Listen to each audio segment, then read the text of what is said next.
1 Samuel chapter 11. Nahash the Ammonite went up and besieged Jabesh-Gilead. And all the men of Jabesh said to him, "Make a treaty with us, and we will be subject to you." But Nahash the Ammonite replied, "I will make a treaty with you only on the condition that I gouge out the right eye of every one of you, and so bring disgrace on all Israel." The elders of Jabesh said to him, "Give us 7 days so that we can send messengers throughout Israel. If no one comes to rescue us, we will surrender to you." When the messengers came to Gibeah of Saul and reported these terms to the people, they all wept aloud. Just then Saul was returning from the fields behind his oxen, and he asked, "What is wrong with everyone? Why are they weeping?" Then they repeated to him what the men of Jabesh had said. When Saul heard their words, the Spirit of God came powerfully upon him, and he burned with anger. He took a pair of oxen, cut them into pieces, and sent the pieces by messengers throughout Israel, proclaiming, "This is what will be done to the oxen of anyone who does not follow Saul and Samuel." Then the terror of the Lord fell on the people, and they came out together as one. When Saul mustered them at Bezek, the men of Israel numbered 300,000, and those of Judah 30,000. They told the messengers who had come, "Say to the men of Jabesh-Gilead, by the time the sun is hot tomorrow, you will be rescued." When the messengers went and reported this to the men of Jabesh, they were elated.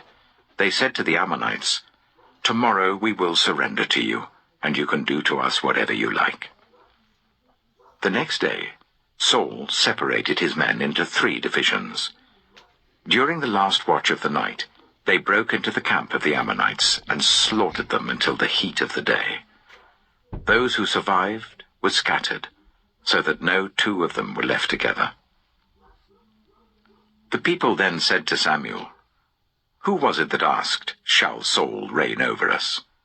Turn these men over to us, so that we may put them to death." But Saul said, "No one will be put to death today, for this day the Lord has rescued Israel." Then Samuel said to the people, "Come, let us go to Gilgal, and there renew the kingship." So all the people went to Gilgal, and made Saul king in the presence of the Lord. There they sacrificed fellowship offerings before the Lord, and Saul and all the Israelites held a great celebration. 1 Samuel chapter 12. Samuel said to all Israel, "I have listened to everything you said to me, and have set a king over you. Now you have a king as your leader. As for me, I am old and grey, and my sons are here with you. I have been your leader from my youth until this day. Here I stand. Testify against me in the presence of the Lord and his anointed. Whose ox have I taken? Whose donkey have I taken? Whom have I cheated? Whom have I oppressed? From whose hand have I accepted a bribe to make me shut my eyes? If I have done any of these things, I will make it right." "You have not cheated or oppressed us," they replied. "You have not taken anything from anyone's hand." Samuel said to them, "The Lord is witness against you, and also his anointed is witness this day, that you have not found anything in my hand." "He is witness," they said. Then Samuel said to the people, "It is the Lord who appointed Moses and Aaron, and brought your ancestors up out of Egypt.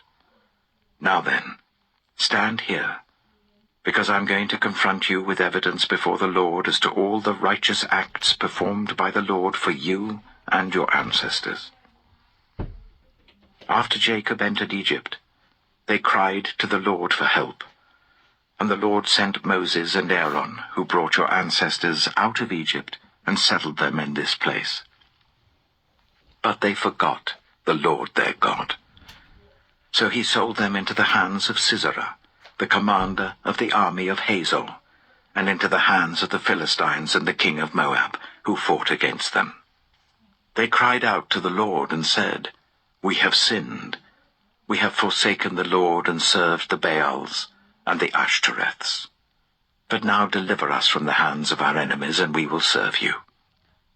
Then the Lord sent Jerubbaal, Barak, Jephthah, and Samuel, and he delivered you from the hands of your enemies all around you, so that you lived in safety.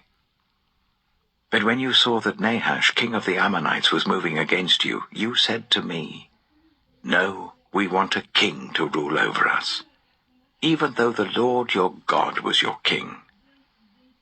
Now, here is the king you have chosen, the one you asked for. See, the Lord has set a king over you. If you fear the Lord and serve and obey him and do not rebel against his commands, and if both you and the king who reigns over you follow the Lord your God, good. But if you do not obey the Lord, and if you rebel against his commands, his hand will be against you as it was against your ancestors. Now then, stand still and see this great thing the Lord is about to do before your eyes. Is not wheat harvest now? I will call on the Lord to send thunder and rain, and you will realize what an evil thing you did in the eyes of the Lord when you asked for a king." Then Samuel called on the Lord, and that same day the Lord sent thunder and rain. So all the people stood in awe of the Lord and of Samuel. The people all said to Samuel, "Pray to the Lord your God for your servants, so that we will not die. For we have added to all our other sins the evil of asking for a king." "Do not be afraid," Samuel replied. "You have done all this evil. Yet do not turn away from the Lord, but serve the Lord with all your heart. Do not turn away after useless idols. They can do you no good, nor can they rescue you, because they are useless. For the sake of his great name, the Lord will not reject his people, because the Lord was pleased to make you his own. As for me, far be it from me that I should sin against the Lord by failing to pray for you, and I will teach you the way that is good and right. But be sure to fear the Lord and serve him faithfully with all your heart. Consider what great things he has done for you. Yet, if you persist in doing evil, both you and your king will perish." 1 Samuel chapter 13. Saul was 30 years old when he became king, and he reigned over Israel for 42 years. Saul chose 3,000 men from Israel. 2,000 were with him at Michmash in the hill country of Bethel, and 1,000 were with Jonathan at Gibeah in Benjamin. The rest of the men he sent back to their homes. Jonathan attacked the Philistine outpost at Geba, and the Philistines heard about it. Then Saul had the trumpet blown throughout the land and said, "Let the Hebrews hear." So all Israel heard the news. Saul has attacked the Philistine outpost, and now Israel has become obnoxious to the Philistines. And the people were summoned to join Saul at Gilgal. The Philistines assembled to fight Israel, with 3,000 chariots, 6,000 charioteers, and soldiers as numerous as the sand on the seashore.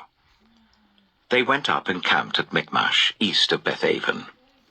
When the Israelites saw that their situation was critical and that their army was hard pressed, they hid in caves and thickets among the rocks, and in pits and cisterns. Some Hebrews even crossed the Jordan to the land of Gad and Gilead. Saul remained at Gilgal, and all the troops with him were quaking with fear. He waited for 7 days, the time set by Samuel. But Samuel did not come to Gilgal, and Saul's men began to scatter. So he said, "Bring me the burnt offering and the fellowship offerings." And Saul offered up the burnt offering. Just as he finished making the offering, Samuel arrived, and Saul went out to greet him. "What have you done?" asked Samuel. Saul replied, "When I saw that the men were scattering, and that you did not come at the set time, and that the Philistines were assembling at Michmash, I thought, now the Philistines will come down against me at Gilgal, and I have not sought the Lord's favor. So I felt compelled to offer the burnt offering." "Oh, you have done a foolish thing," Samuel said. "You have not kept the command the Lord your God gave you. If you had, he would have established your kingdom over Israel for all time. But now your kingdom will not endure. The Lord has sought out a man after his own heart, and appointed him ruler of his people, because you have not kept the Lord's command."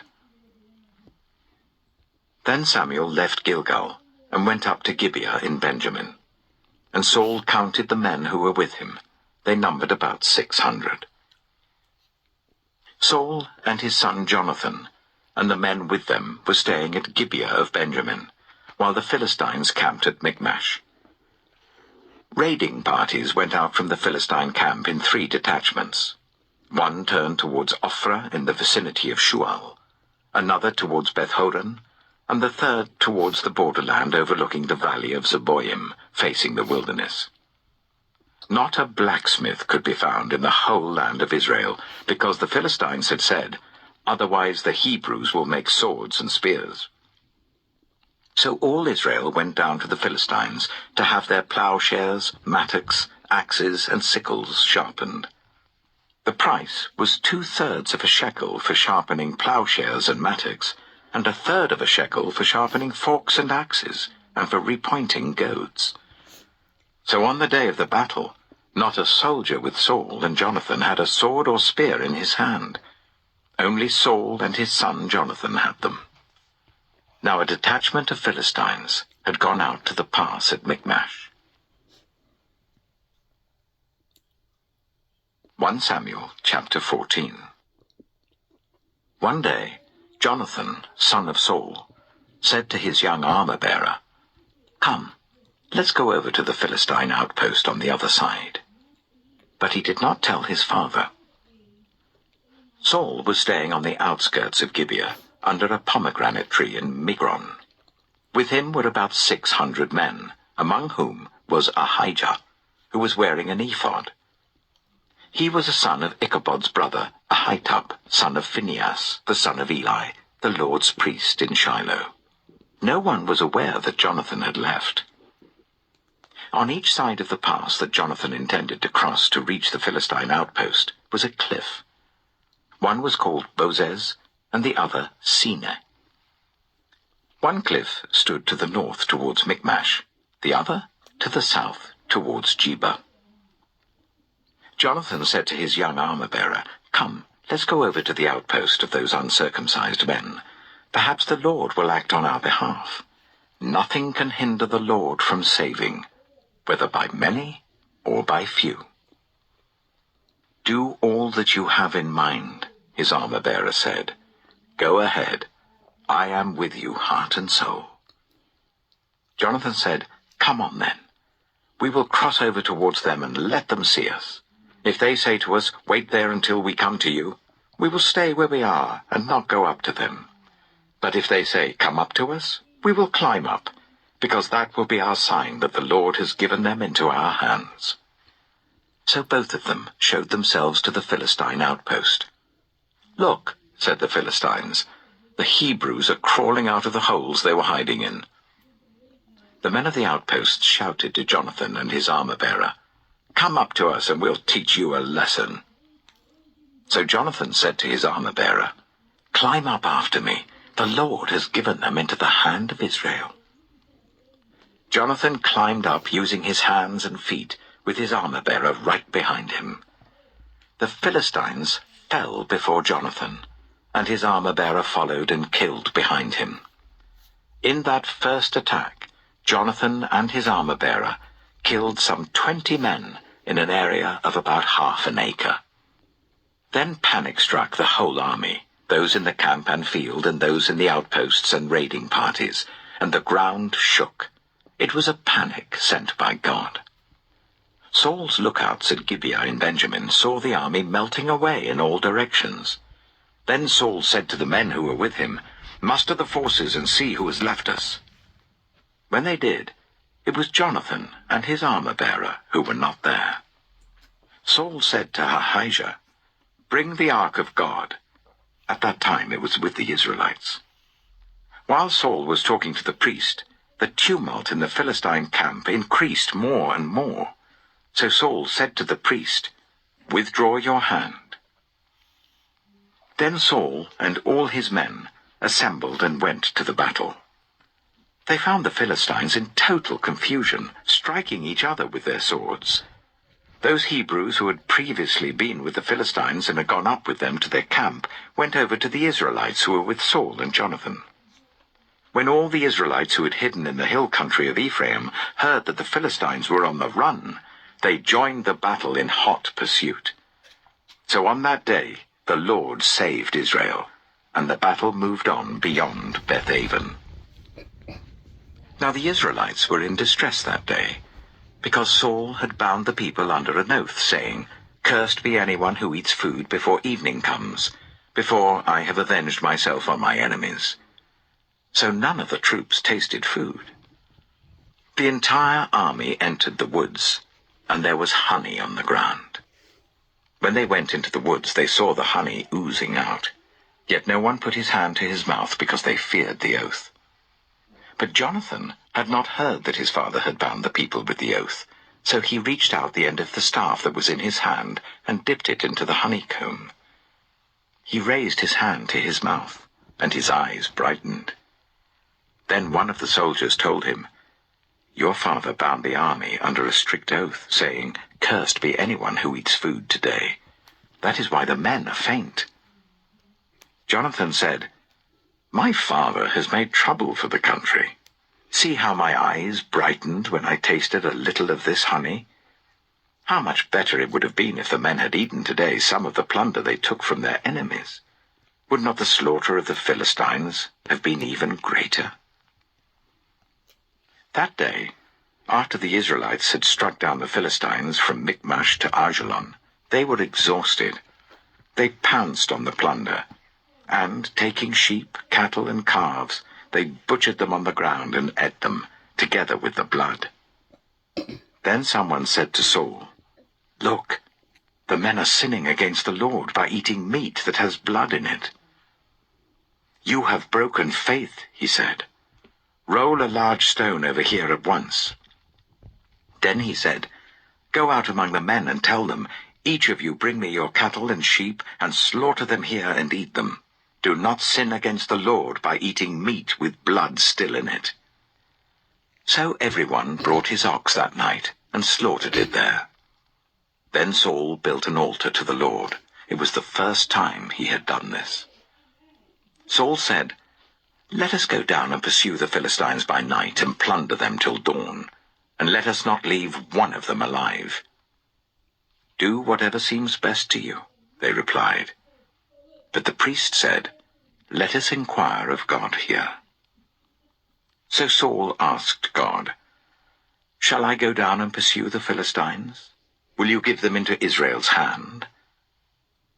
But God did not answer him that day.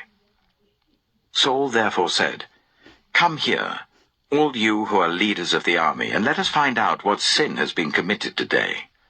As surely as the Lord who rescues Israel lives, even if the guilt lies with my son Jonathan, he must die." But not one of them said a word. Saul then said to all the Israelites, "You stand over there. I and Jonathan my son will stand over here." "Do what seems best to you," they replied. Then Saul prayed to the Lord, the God of Israel, "Why have you not answered your servant today? If the fault is in me or my son Jonathan, respond with Urim. But if the men of Israel are at fault, respond with Thummim." Jonathan and Saul were taken by lot, and the men were cleared. Saul said, "Cast the lot between me and Jonathan my son." And Jonathan was taken. Then Saul said to Jonathan, Tell me what you have done."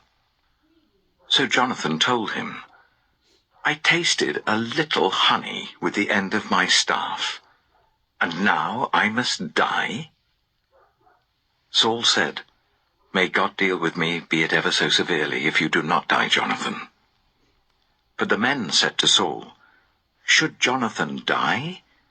He who has brought about this great deliverance in Israel? Never. As surely as the Lord lives, not a hair of his head shall fall to the ground, for he did this today with God's help." So the men rescued Jonathan, and he was not put to death.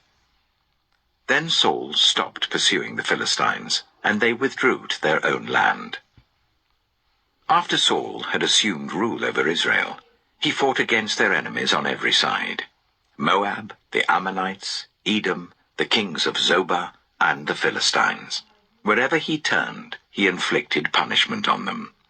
He fought valiantly and defeated the Amalekites, delivering Israel from the hands of those who had plundered them. Saul's sons were Jonathan, Ishvi, and Malchishua. The name of his elder daughter was Merab, and that of the younger was Michal. His wife's name was Ahinoam, daughter of Ahimaaz. The name of the commander of Saul's army was Abner, son of Ner, and Ner was Saul's uncle. Saul's father, Kish, and Abner's father, Ner, were sons of Abiel. All the days of Saul there was bitter war with the Philistines, and whenever Saul saw a mighty or brave man, he took him into his service. 1 Samuel chapter 15. Samuel said to Saul, "I am the one the Lord sent to anoint you king over his people Israel. So listen now to the message from the Lord. This is what the Lord Almighty says. I will punish the Amalekites for what they did to Israel when they waylaid them as they came up from Egypt. Now go, attack the Amalekites, and totally destroy all that belongs to them. Do not spare them. Put to death men and women, children and infants, cattle and sheep, camels and donkeys." So Saul summoned the men and mustered them at Telaim, 200,000 foot soldiers and 10,000 from Judah. Saul went to the city of Amalek and set an ambush in the ravine. Then he said to the Kenites, "Go away, leave the Amalekites, so that I do not destroy you along with them. For you showed kindness to all the Israelites when they came up out of Egypt." So the Kenites moved away from the Amalekites. Then Saul attacked the Amalekites all the way from Havilah to Shur, near the eastern border of Egypt. He took Agag, king of the Amalekites, alive, and all his people he totally destroyed with the sword. But Saul and the army spared Agag, and the best of the sheep and cattle, the fat calves and lambs, everything that was good. These they were unwilling to destroy completely, but everything that was despised and weak they totally destroyed. Then the word of the Lord came to Samuel. "I regret that I have made Saul king, because he has turned away from me and has not carried out my instructions."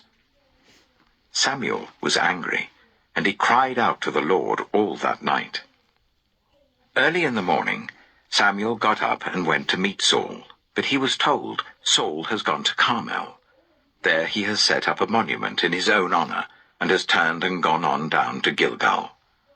When Samuel reached him, Saul said, "The Lord bless you. I have carried out the Lord's instructions." But Samuel said, "What then is this bleating of sheep in my ears? What is this lowing of cattle that I hear?" Saul answered, "The soldiers brought them from the Amalekites. They spared the best of the sheep and cattle to sacrifice to the Lord your God, but we totally destroyed the rest." "Enough," Samuel said to Saul. "Let me tell you what the Lord said to me last night." "Tell me," Saul replied. Samuel said, "Although you were once small in your own eyes, did you not become the head of the tribes of Israel? The Lord anointed you king over Israel, And he sent you on a mission, saying, 'Go and completely destroy those wicked people, the Amalekites. Wage war against them until you have wiped them out.' Why did you not obey the Lord? Why did you pounce on the plunder and do evil in the eyes of the Lord?" "But I did obey the Lord," Saul said. "I went on the mission the Lord assigned me. I completely destroyed the Amalekites and brought back Agag, their king.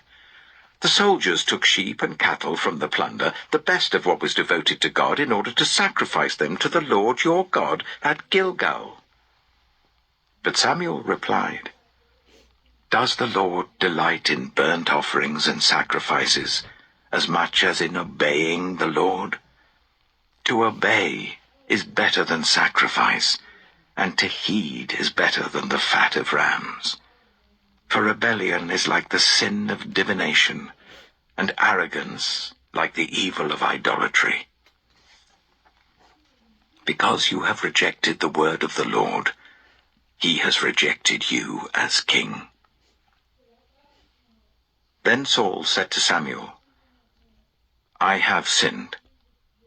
I violated the Lord's command and your instructions. I was afraid of the men, and so I gave in to them. Now I beg you, forgive my sin and come back with me, so that I may worship the Lord." But Samuel said to him, "I will not go back with you. You have rejected the word of the Lord, and the Lord has rejected you as king over Israel." As Samuel turned to leave, Saul caught hold of the hem of his robe, and it tore. Samuel said to him, "The Lord has torn the kingdom of Israel from you today, and has given it to one of your neighbors, to one better than you. He who is the glory of Israel does not lie or change his mind, for he is not a human being that he should change his mind."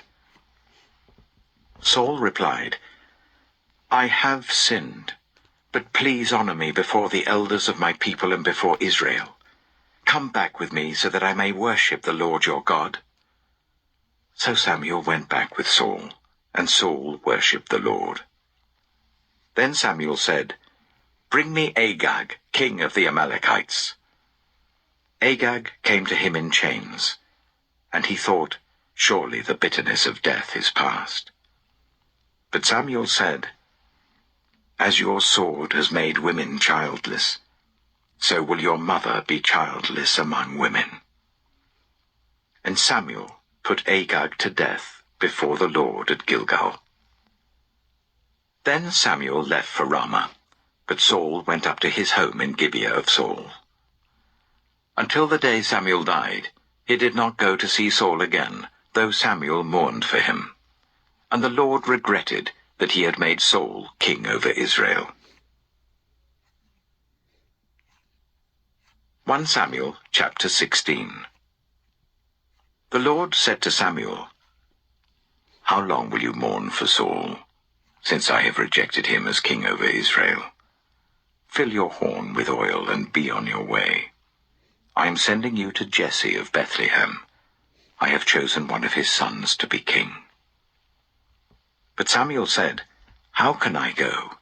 If Saul hears about it, he will kill me." The Lord said, "Take a heifer with you and say, 'I have come to sacrifice to the Lord.' Invite Jesse to the sacrifice, and I will show you what to do. You are to anoint for me the one I indicate." Samuel did what the Lord said. When he arrived at Bethlehem, the elders of the town trembled when they met him.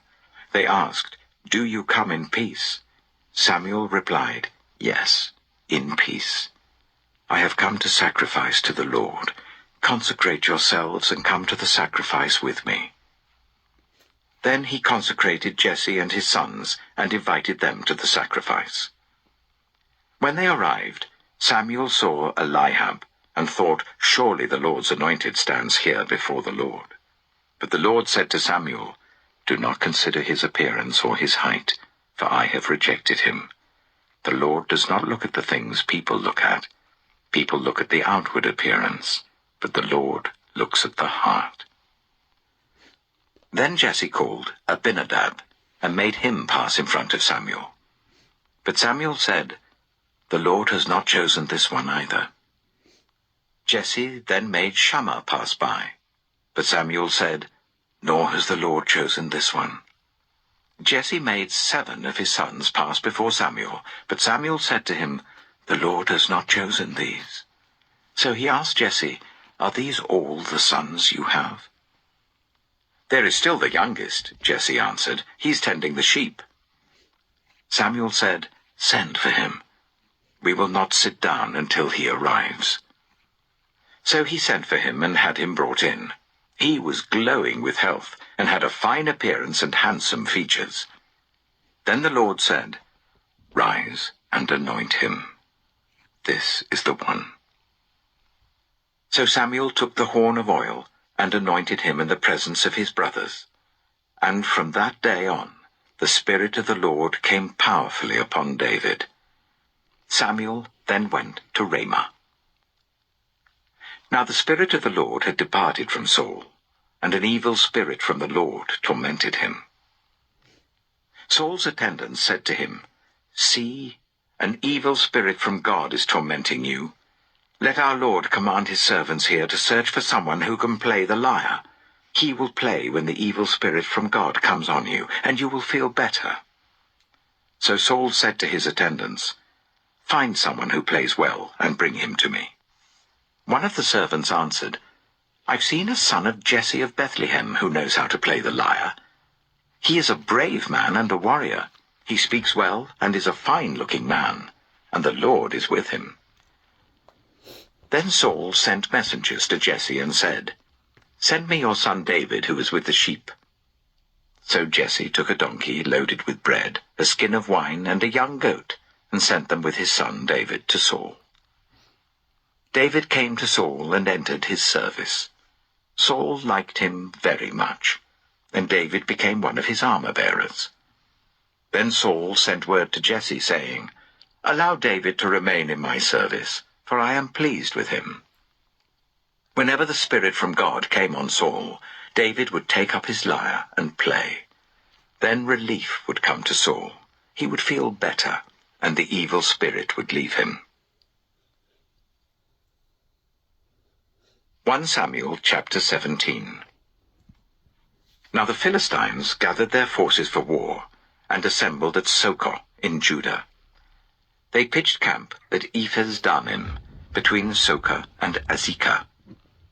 Saul and the Israelites assembled and camped in the valley of Elah, and drew up their battle line to meet the Philistines. The Philistines occupied one hill, and the Israelites another, with the valley between them. A champion named Goliath, who was from Gath, came out of the Philistine camp. His height was 6 cubits and a span. He had a bronze helmet on his head, and wore a coat of scale armor of bronze, weighing 5,000 shekels. On his legs he wore bronze greaves, and a bronze javelin was slung on his back. His spear shaft was like a weaver's rod, and its iron point weighed 600 shekels. His shield-bearer went ahead of him. Goliath stood and shouted to the ranks of Israel, "Why do you come out and line up for battle? Am I not a Philistine, and are you not the servants of Saul? Choose a man and let him come down to me. If he is able to fight and kill me, we will become your subjects. But if I overcome him and kill him, you will become our subjects and serve us." Then the Philistine said, "This day I defy the armies of Israel. Give me a man and let us fight each other." On hearing the Philistines' words, Saul and all the Israelites were dismayed and terrified.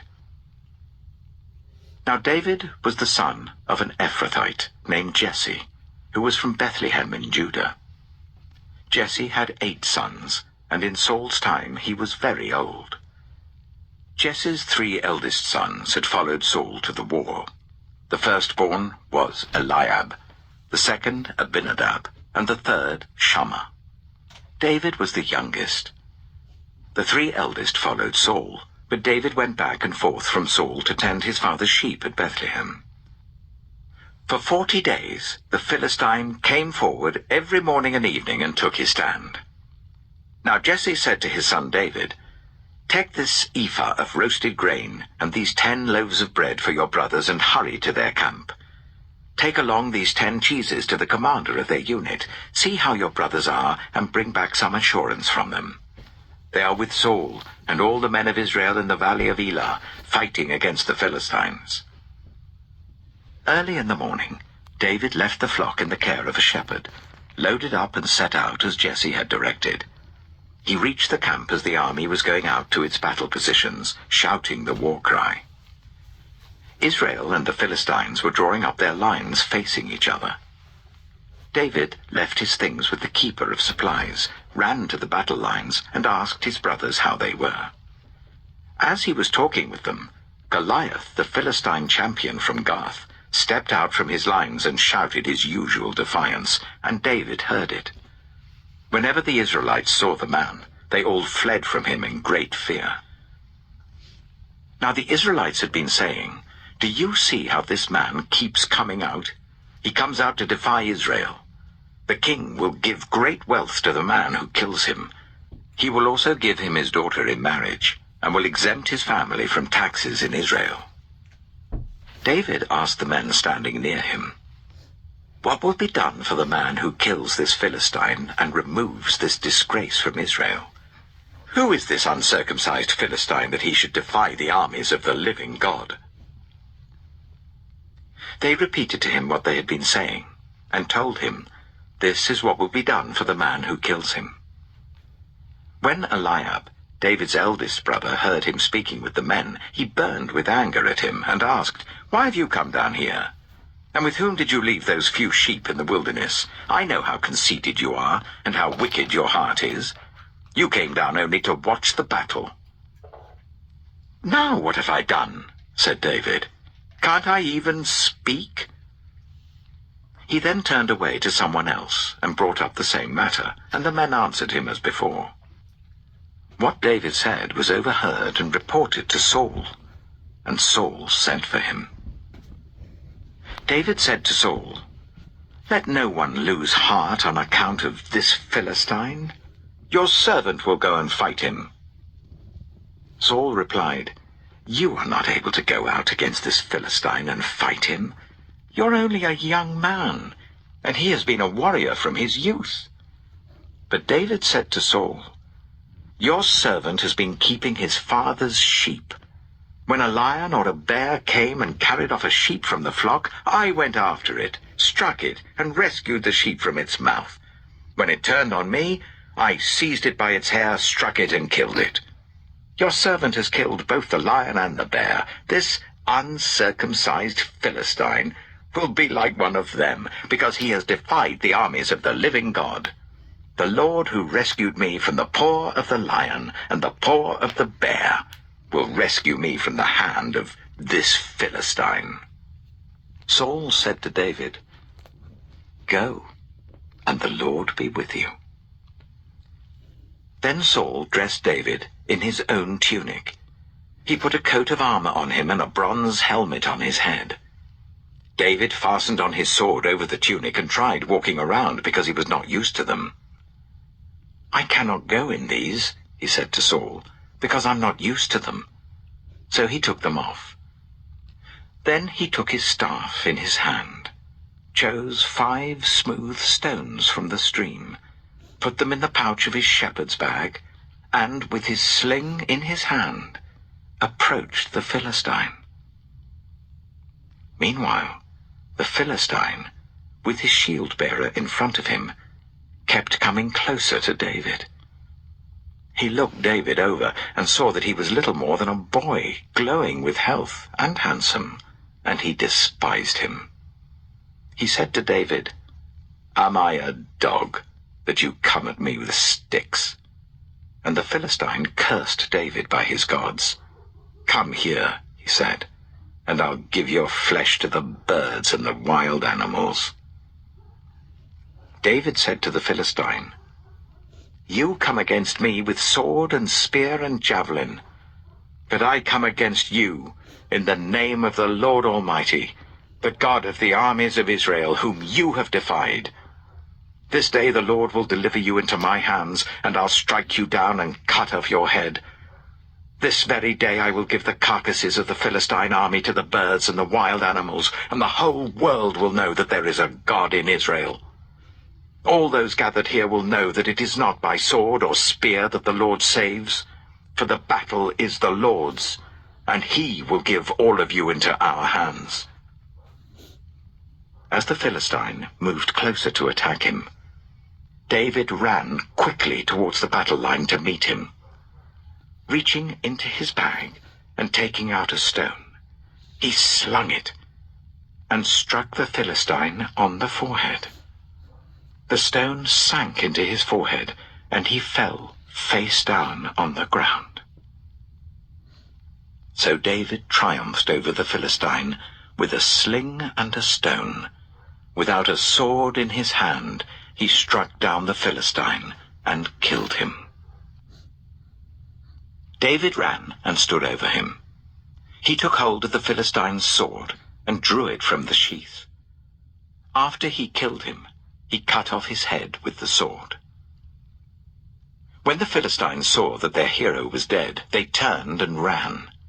Then the men of Israel and Judah surged forward with a shout and pursued the Philistines to the entrance of Gath and to the gates of Ekron. Their dead was strewn along the Shearaim road to Gath and Ekron.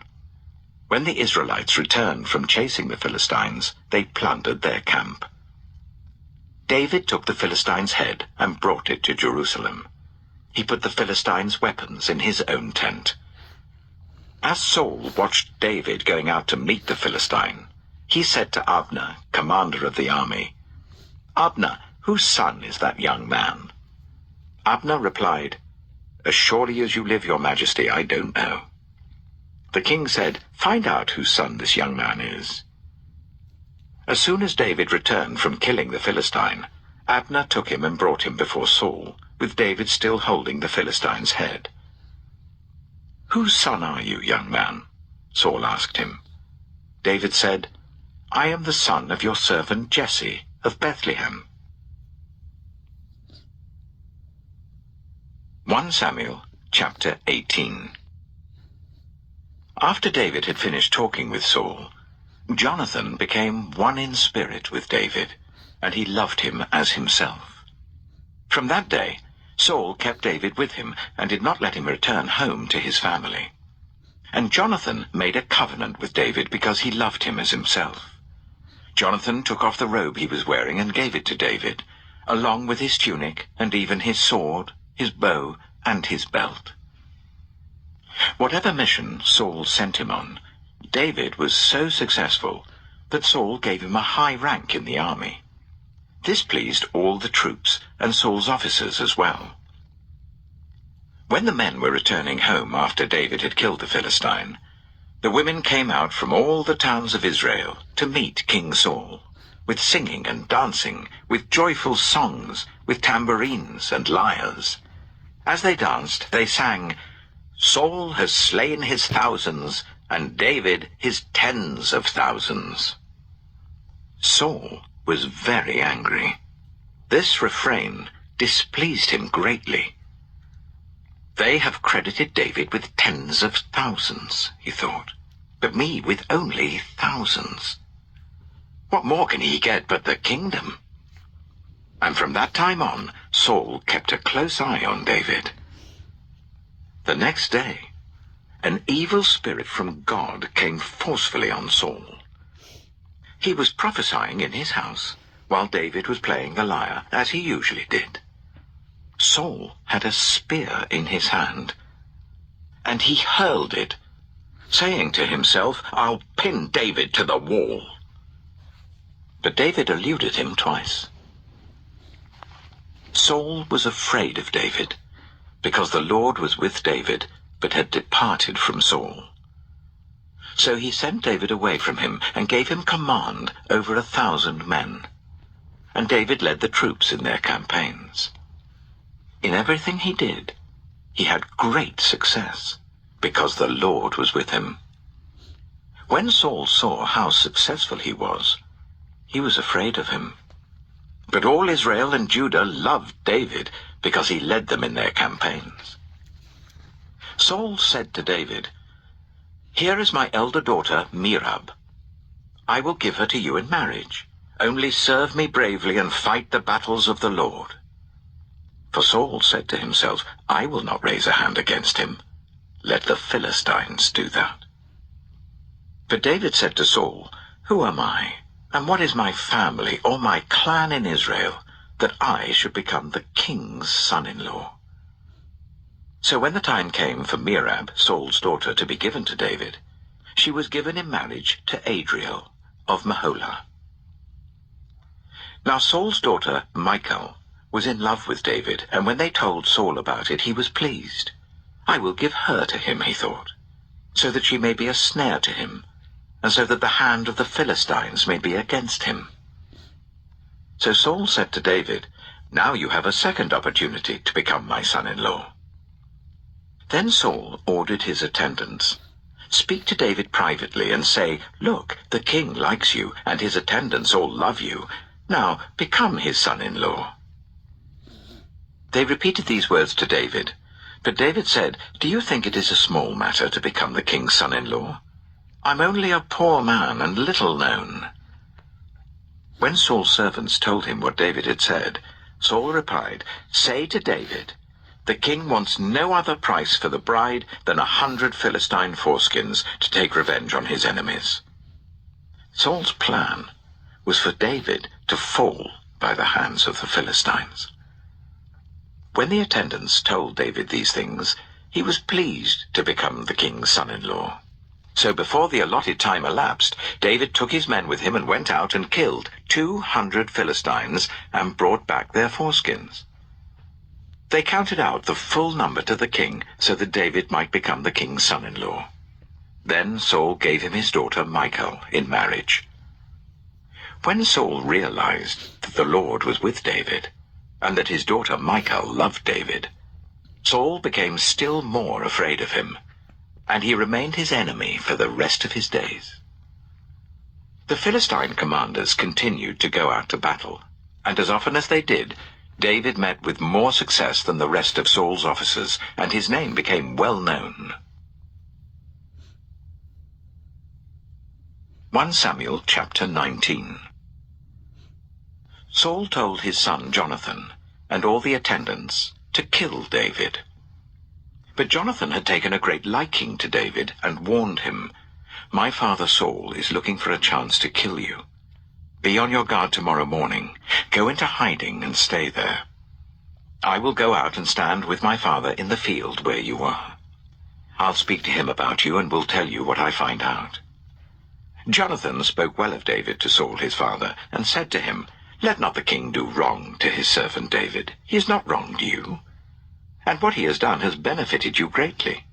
He took his life in his hands when he killed the Philistine. The Lord won a great victory for all Israel, and you saw it and were glad. Why then would you do wrong to an innocent man like David by killing him for no reason?"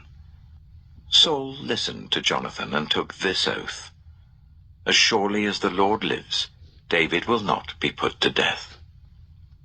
So Jonathan called David and told him the whole conversation. He brought him to Saul, and David was with Saul as before. Once more, war broke out, and David went out and fought the Philistines. He struck them with such force that they fled before him.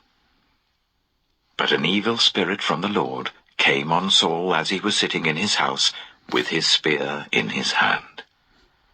While David was playing the lyre, Saul tried to pin him to the wall with his spear, but David eluded him as Saul drove the spear into the wall. That night, David made good his escape. Saul sent men to David's house to watch it and to kill him in the morning. But Michal, David's wife, warned him, "If you don't run for your life tonight, tomorrow you'll be killed." So Michal let David down through a window, and he fled and escaped. Then Michal took an idol and laid it on the bed, covering it with a garment and putting some goat's hair at the head. When Saul sent the men to capture David, Michal said, "He is ill." Then Saul sent the men back to see David, and told them, "Bring him up to me in his bed, so that I may kill him." But when the men entered, there was the idol in the bed, and at the head was some goat's hair. Saul said to Michal, "Why did you deceive me like this and send my enemy away so that he escaped?" Michal told him, "He said to me, 'Let me get away. Why should I kill you?'"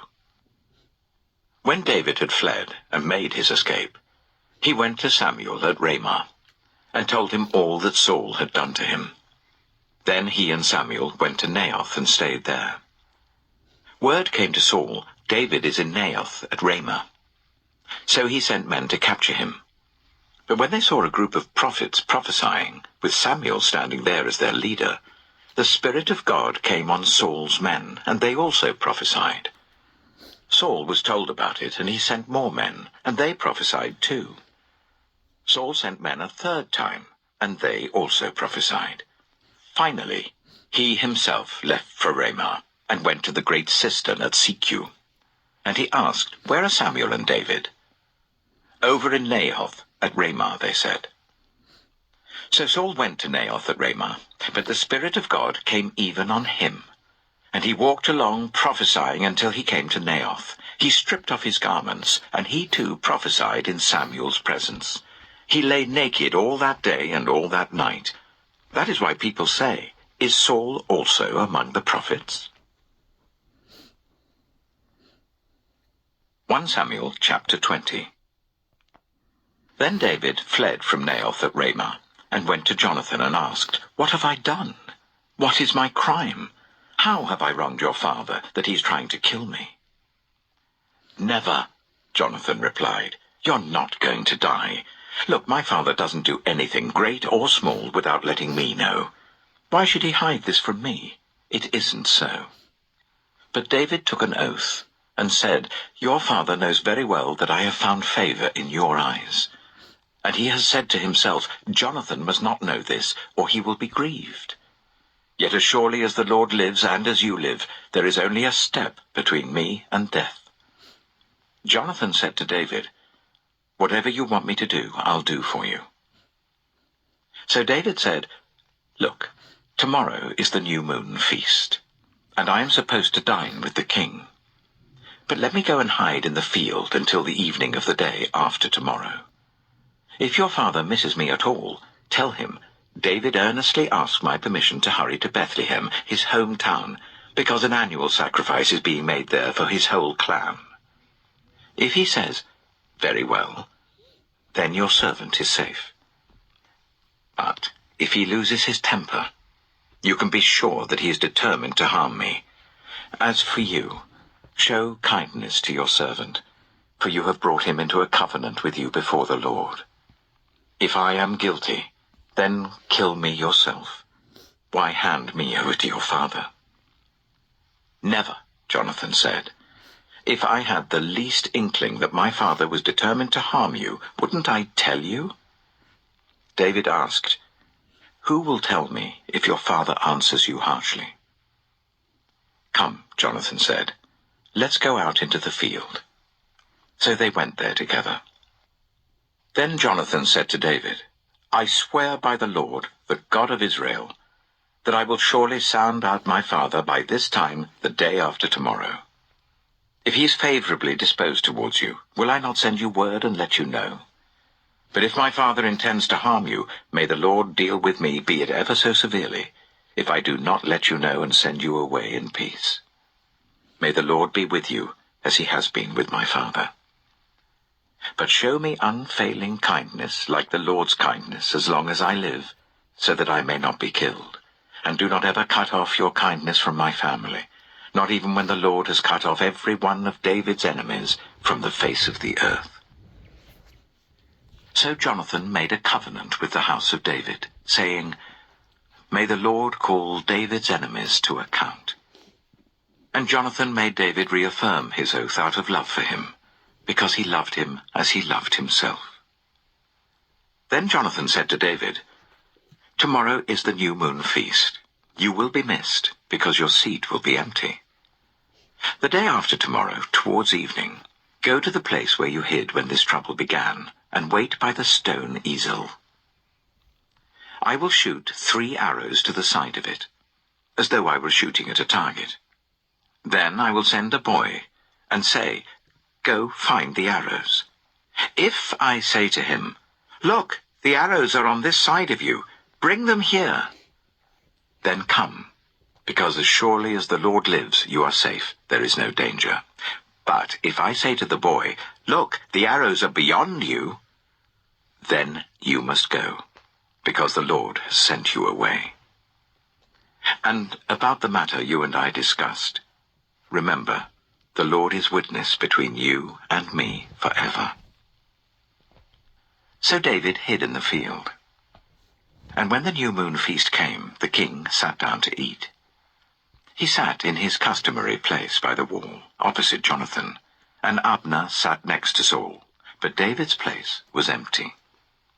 Saul said nothing that day, for he thought something must have happened to David to make him ceremonially unclean. Surely he is unclean.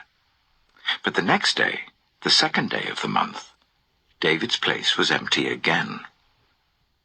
Then Saul said to his son Jonathan, "Why hasn't the son of Jesse come to the meal, either yesterday or today?"